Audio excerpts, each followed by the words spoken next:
This episode is sponsored by Brilliant.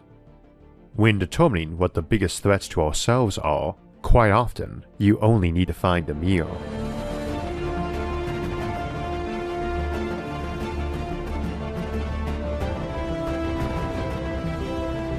Doomsday scenarios for humanity are a common topic of discussion, and one we've looked at here on SFIA before too.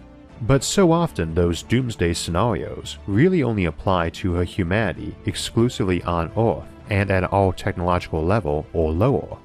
As we've noted before, while an asteroid impact like what probably killed the dinosaurs is a terrifying scenario, it's only terrifying to a civilization lacking space travel. To those with it, an asteroid approaching Earth is a cause for celebration, not worry, as it represents a handy piece of matter we can mine or otherwise make use of without paying the fuel bill to bring it here or pull it out of Earth's gravity well.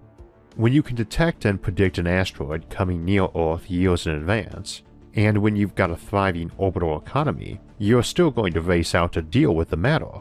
It's just that the race is to get to it early so you can nudge it into a good stable orbit with the least fuel, and everyone can start suing each other over who has dibs on this new mountain of money.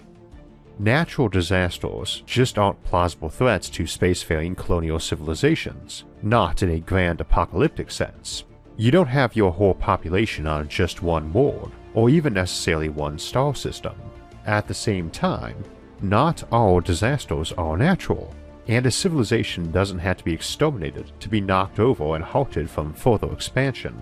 Hurricanes, floods, droughts, and earthquakes have toppled, often literally, many a civilization, even if most of its inhabitants survived to rebuild, or their neighbors moved in to fill the void once the dust settled. So today we'll go through the list of disasters, including some new ones we'll have to worry about, and place a loose timeline or technological breakthrough that either mitigates or eliminates the threat, or that creates it. After all, many threats, like relativistic kill missiles or artificial intelligence, are only a threat to you after you create them, or after someone does anyway. Though we'll mostly bypass alien threats today, as that's a very lopsided threat in general, but if you'd like to learn more about that, check out our episode Invasive Aliens from last week. Let's begin with some of those threats to Earth we have right now. We already mentioned asteroids, and while I dislike ever predicting specific times, we can consider that threat eliminated within 1 or 2 generations of whenever humanity's global domestic product, GDP, has broadened to SDP, or System Domestic Product. There are a ton of technologies that by themselves, or in combination with 1 or 2 others, suddenly allow us to start producing stuff off Earth at a profit. Everything from cheaper rockets or smarter automation to better power sources like fusion, our topic for next week. But as soon as that industry and infrastructure reaches the point that economists start feeling like Earth's economy is not basically identical to humanity's economy, it implies you develop to a point that stuff like asteroids are no longer a concern, both because you can handle that threat to Earth, and because threats to Earth are no longer synonymous with threats to all humanity, as many people don't live on or in orbit of Earth. But at that point, you've moved on to creating new threats.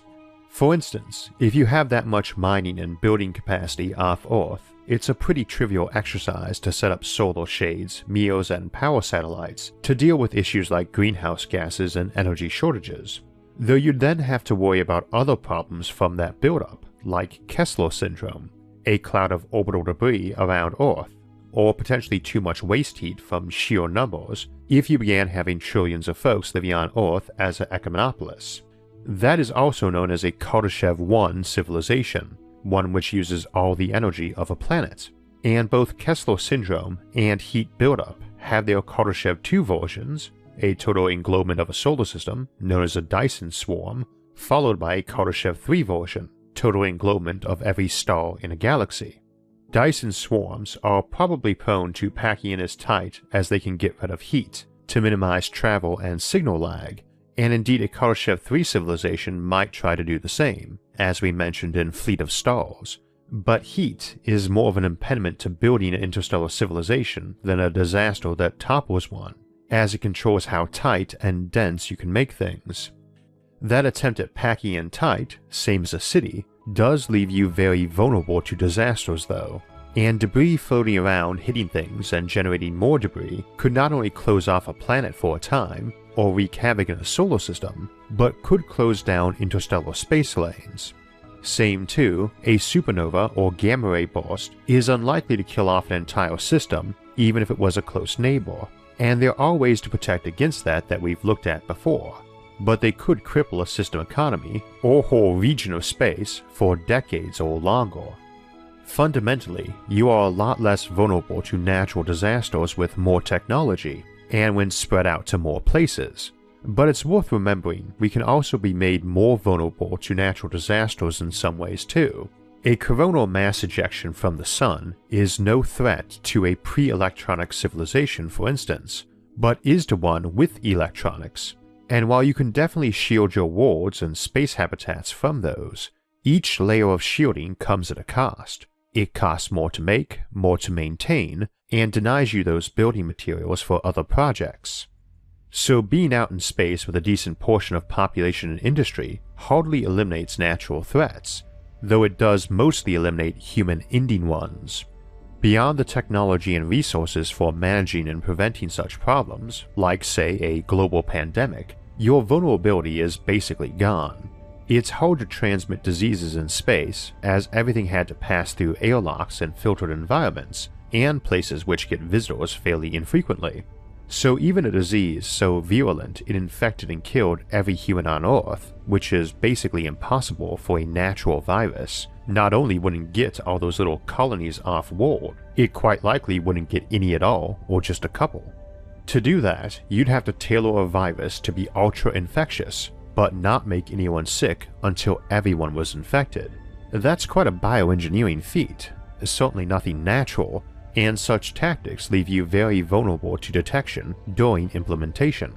Someone is likely to notice a weird new virus in a few people, even dormant, and raise an alarm, even if you didn't get caught by other means, including a change of heart by any of your many operatives who need to operate over many years to accomplish that infectious mission to every space colony, not just Earth. Of course, they probably wouldn't get Earth either. Humans are hygiene obsessed and likely to only get more so, and I really wouldn't be surprised, especially if anyone got caught trying to make a supervirus, if we started building controlled artificial environments down here on Earth a lot like we do in space, and not entirely out of paranoia about pathogens.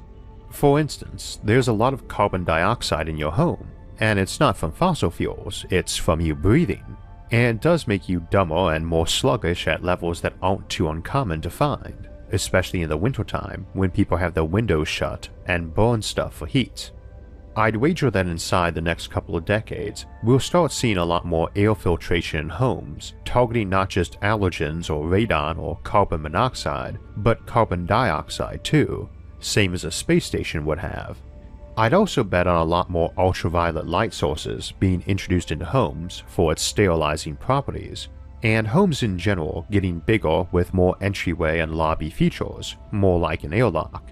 That would be more the case for disease monitoring and sterilization if people were seriously tinkering with viruses and bacteria too, and there's other motives for that, like some place for the delivery drones to drop off your new stuff safely and securely. I'd also bet on more and more folks carrying hand sanitizer around with them, and an increase in health monitoring apps and hardware that not only gave you alerts the moment you showed any symptoms of infection, but plotted those all around so doctors and communities were seeing outbreaks as soon as a few cases of sniffles popped up, not when several people came in to see the doctor, let alone arrived at the morgue.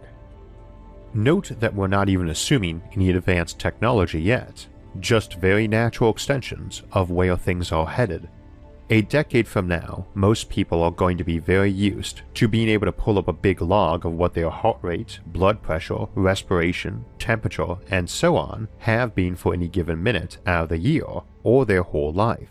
It's going to start having features like noticing when you coughed or sneezed or were stuffy or clearing your throat.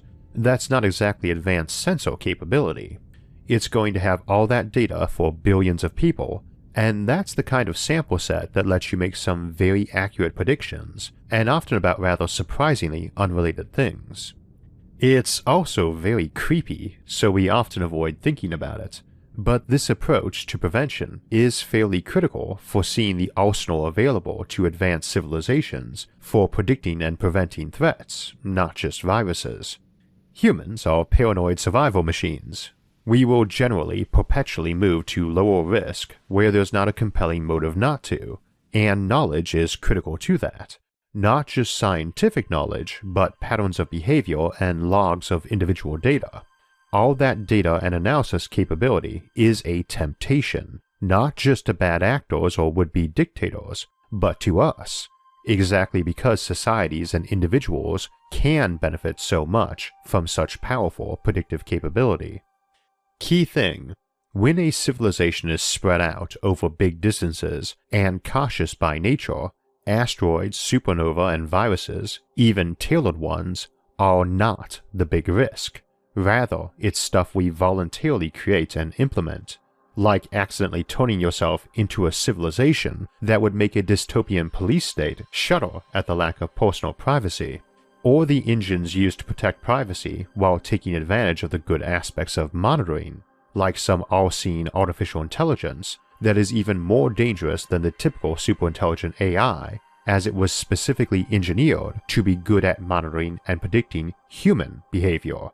Your protection can become your new threat.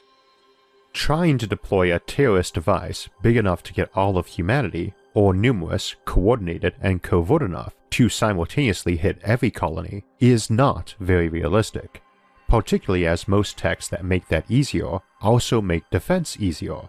It doesn't matter if you can gene tailor a super lethal virus, if every local hospital has the identical tech to whip up countermeasures.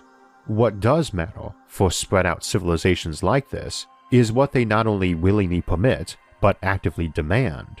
It's a lot easier to spread a virus, literal or metaphorical, if people not only let you inject them, but offer to pay you for it and get angry their community is last on the list. This is not limited to stuff like privacy, incidentally, any more than viruses. That's just the easy example. Folks ask me a lot what sort of society I think we'll have in the future, and I tend to say just about all of them. It's not just that I try to avoid endorsing X or Y socio-political system on the channel, or think that as we get more numerous, prosperous, and spread out, we'll be able to experiment with many different systems at once. It's because that sort of diversification is your best protection against global threats, or galactic threats.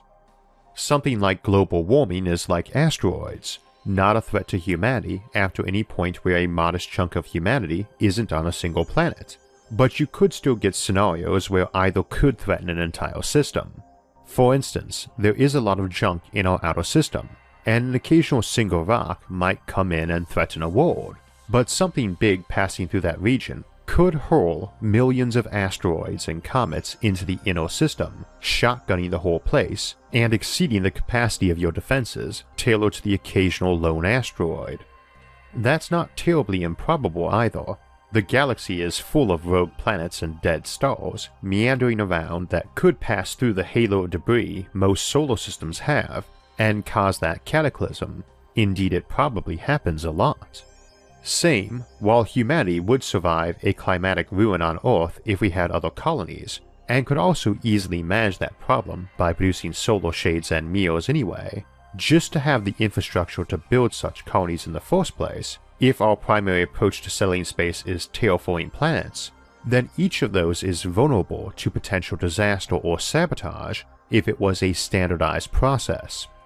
The Death Star's silly weakness of an exhaust port is legendary, but as a lot of folks have noted, you can't just cover an exhaust port over or cram stuff in it to act as protection. Such is the nature of an exhaust port. Things clogging or kinking the shaft either make it back up and explode, or get expelled like a bullet. And while that was a bit silly, those are exactly the kinds of oops weaknesses complex things have, as proven by the vast number of tech bugs and crashes we get all the time. If you've got some standardized process for terraforming planets, you've got yourself some hole in there that could be exploited to disproportionately screw them up. Of course, a non-standardized process probably has even more, but they are going to be different and hard to exploit en masse. Terraformed planets are not natural. They will need constant maintenance, and cylinder habitats the same, and standard process of manufacture or maintenance, and we'll talk about this more in a couple of weeks, risks creating a jugular vein, a weakness everyone knows about and everyone has. This gives you two major survival strategies. First, you can constantly seek to improve and fortify those weaknesses, which is certainly a good idea, but can eliminate a lot of the advantages of standardization if you're devoting huge resources to covering over that weakness. Second, of course, is diversification, and the two are not necessarily exclusive, particularly in a very big civilization, where you can have hundreds of different models, like a car, each enjoying a lot of the advantages of standardization. I tend to think diversification will be a preferred strategy though, because I think we'll naturally tend to drift that way, everybody trying to do their own thing. This does give you the extraterrestrial threat though. I mentioned the notion of causing system-wide or even galaxy-wide Kessler syndrome, and also that a rogue planet could cause a deluge of asteroids at a solar system, but obviously so could a colony living beyond that region who just hated everybody else. Not that they'd try that trick, they'd be caught before it was implemented, as nudging asteroids around isn't even vaguely subtle or covert, let alone nudging a rogue planet, but they could use RKMs, relativistic kill missiles, which also aren't super stealthy, but a lot more so than asteroids. As a reminder, by the way, since stealth in space, or rather the lack thereof, comes up a lot, it is not the weapon moving through space that isn't stealthy, though they can't be completely hidden. It's the launch of said weapon, or any attempts to alter its course.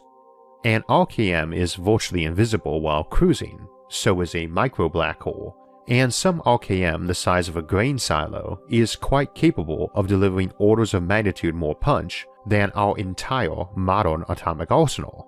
It is not invisible, but it is darn hard to see, except for when it launches, and you have to expend at least as much energy as it will deliver on impact to accelerate it, and that is obviously very visible, and likely would be light years away.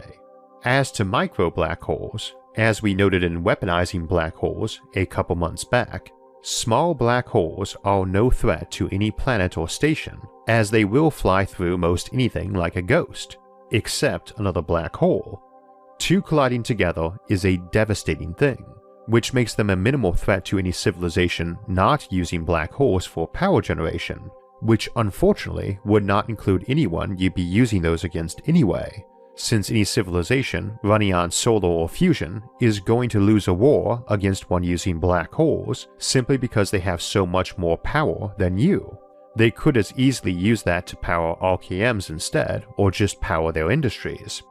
If all your civilization lives around black holes, natural or artificial, for power generation or for artificial gravity, you are incredibly powerful, but also vulnerable to those black holes being attacked. They are, again, a weapon which is only a threat to advanced civilizations. But many of our examples today are the same. Only a high-tech civilization can make custom-designed superviruses, and the technology for that also provides the pathway to defense against it. High-tech civilization might use a lot of information warfare, propaganda, and brainwashing too, but are likely to also gain defenses from that same technology and techniques being developed. Though again, diversification can help with that. And also again, it can breed new enemies. All those distant eggs in other baskets aren't hatching out new chickens. New different stuff will be popping out, because it wasn't the chicken or the egg that came first. It was some common bird ancestor emerging, or some even more distant ancestor that laid the first external egg. This of course brings us to the most obvious threat. Things which are not human, but which we made and which are intelligent. This is not limited to classic computer artificial intelligence. Indeed, as we've discussed before, this is really a rather vague and useless term in most futuristic discussions. Intelligent products of humanity might include cyborgs, transhumans, genetically engineered supermen, uploaded human intelligences, computers that were modeled on the human mind and consider themselves human, ones that learned on their own Skynet style, hive minds, cloned minds, distributed intelligences, networked intelligences, uplifted animals, super smart chimpanzees or dogs, paperclip maximizers, grey goo, or terraforming machines gone sentient and rogue, and every possible combination thereof. The default concern is a singleton, an individual and specific mind that is just unopposable by everyone else, though realistically that's probably more of a variation of the Frankenstein complex associated to Moore's law and technological singularity concerns. See that episode for why that's probably not as big a concern as portrayed. This isn't limited to hyper-intelligent computers though. The Mule from Isaac Asimov's Foundation series, who could control people's minds, would be a type of limited singleton, as would a mega corporation with a monopoly on some critical resource that acted with one voice and could cut off access.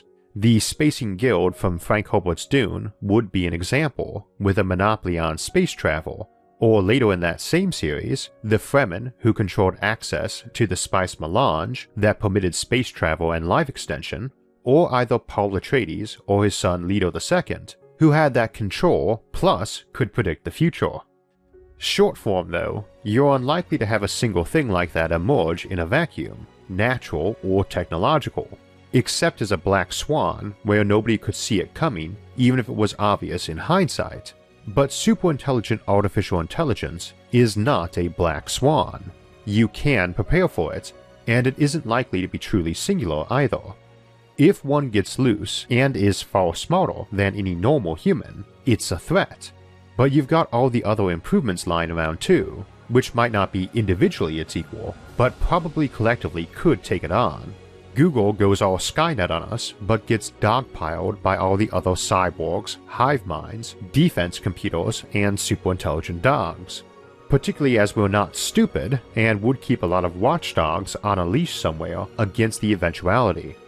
This is essentially the same logic for why one-on-one alien invasion scenarios don't work, as we looked at last week. There's too many other actors in play to be contended with who won't just sit on the sidelines. So the singleton threat, one giant against everyone else, only works in very specialized scenarios where it can emerge and grow to be a singleton too quickly or inevitably to stop or be rivaled by anything else growing at the same time.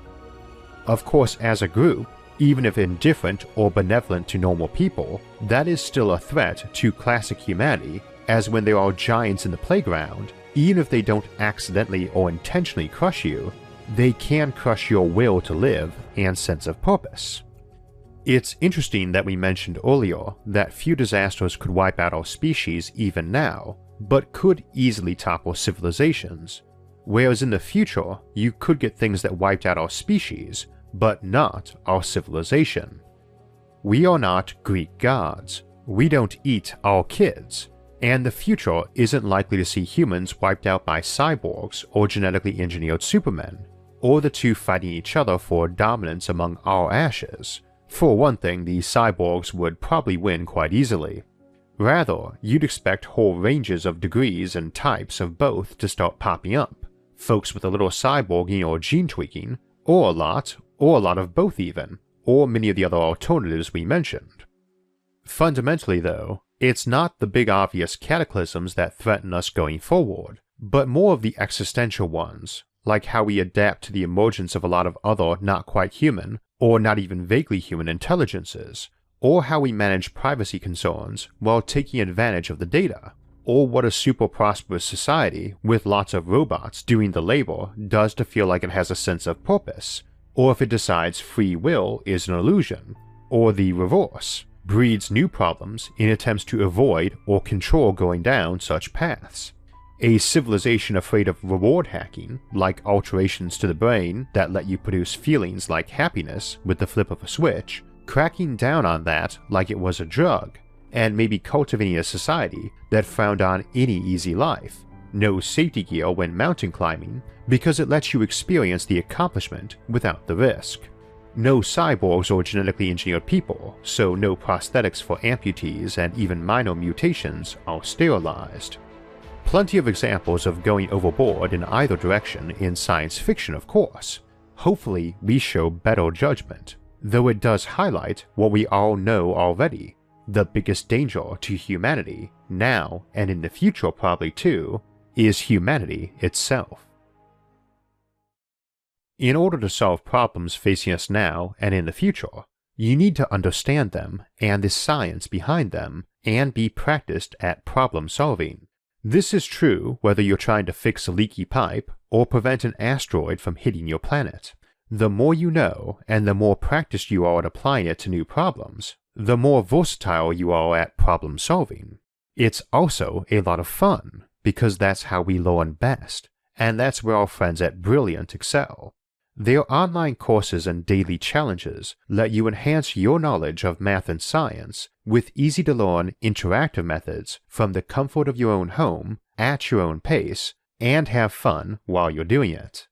To make it even easier, Brilliant now lets you download any of their dozens of interactive courses through the mobile app, and you'll be able to solve fascinating problems in math, science, and computer science no matter where you are or how spotty your internet connection. If you'd like to learn more science, math, and computer science, go to brilliant.org/IsaacArthur and sign up for free. And also, the first 200 people that go to that link will get 20% off the annual premium subscription, so you can solve all the daily challenges in the archives and access dozens of problem-solving courses. So as mentioned, next week we'll be looking at fusion power, a technology that if we get it working, will open a lot of promising new doors and slam the door shut on many threats to mankind. We'll discuss the problems and proposed solutions in getting fusion working, and look at some of the doors it opens, like cheap space travel and megastructures we could only dream of building otherwise. The week after that, we'll discuss the hidden underside of all those wonderful megastructures we look at on the channel, which is how you go about cleaning, repairing, and maintaining your habitats and space travel lanes in Space Janitors and Megastructural Maintenance. For alerts when those and other episodes come out, make sure to subscribe to the channel and hit the notifications bell. You can also support future episodes by donating to the channel on Patreon or on our website, isaacarthur.net. Until next time, thanks for watching, and have a great week.